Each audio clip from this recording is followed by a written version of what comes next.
नक्सलियों के जद में कोल्हान, हथियार थामे नाबालिग, शौक है या मजबूरी, जंगल में मिला नाबालिग नक्सली, घायल अवस्था में छोड़ भागे माओवादी, सुरक्षा बलों द्वारा जान बचाने की कोशिश है जारी। इससे पहले भी सुरक्षा बलों ने अपना खून देकर घायल नक्सली का बचाया है जान। क्या नाबालिग लड़के लड़कियां माओवादी संगठन में शामिल हो रहे?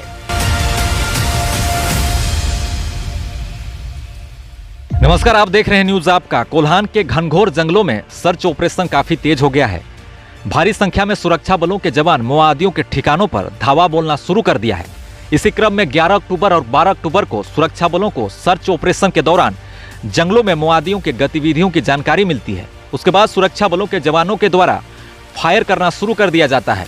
बताया जाता है कि दोनों तरफ से कुछ देर तक अंधाधुंध फायरिंग शुरू हो जाती है और नक्सलियों के द्वारा आईडी बम ब्लास्ट भी किए जाते हैं, जिससे कई नक्सली घायल होने की सूचना मिलती है।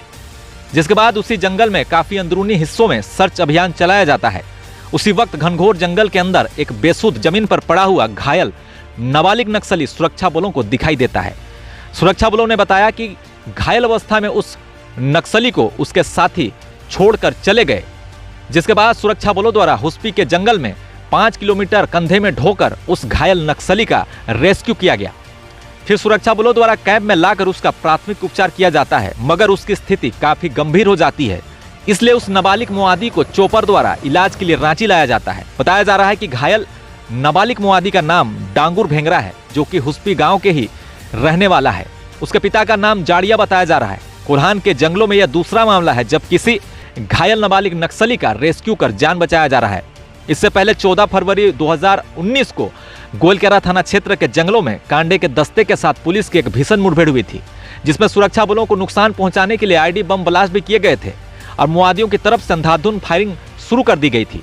मुठभेड़ के बाद झारखंड पुलिस की टीम सीआरपीएफ 60 बटालियन 174 बटालियन के द्वारा जंगलों में सर्च अभियान चलाया गया। उस वक्त एक घायल नाबालिग लड़की माओवादी खून से लथपथ जमीन पर सुरक्षा बलों को दिखाई दिया।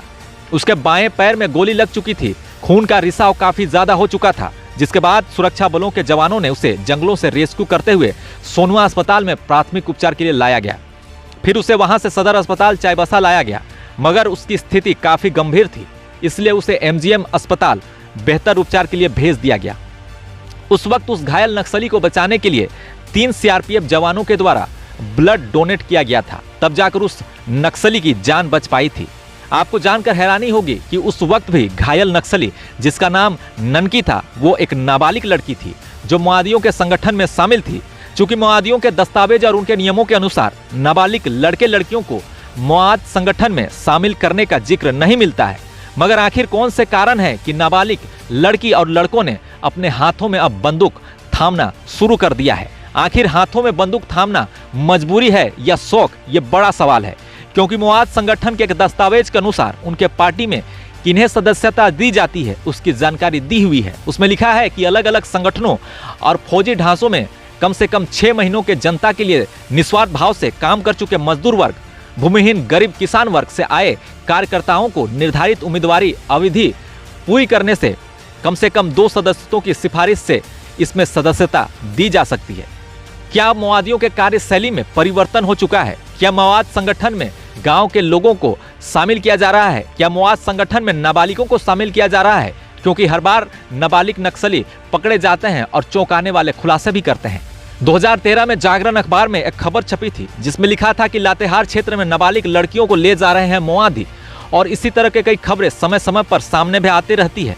नाबालिग नक्सलियों की गिरफ्तारी भी होते रहती है। इस वजह से कई बार नक्सलियों की कार्यशैली पर प्रश्न चिन्ह खड़े हो जाते हैं। फिलहाल सुरक्षा बलों की तरफ से कहा जा रहा है कि कोल्हान के जंगलों को जल्द नक्सल मुक्त कर दिया जाएगा।